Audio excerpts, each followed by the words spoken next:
Jadi tolong Pak Kadis. Bek neng mancam di Aceh. Nah, pengancaman ronian hana seberapa. Kamu tukang ngacam urang mereka.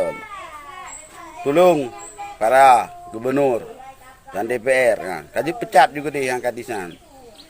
Bek bedah untuk bedah wali murid mendu anak padeng. Jadi bek coba-coba ron nak mengancam. Anak-anak bangsa Aceh mentang ijak dalam pendidikan bek dengan vaksinnya nak mengancam mereka. Kanikula amaro nu. Pendidikannya kena tramaro nu, kena trayaro nu. Nyoro nu kamu telung kreh, pat nu preh.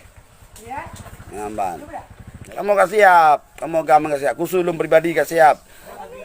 Belum demi masyarakat, demi anak-anak bangsa yang tengah pendidikan orangnya ya ancam di.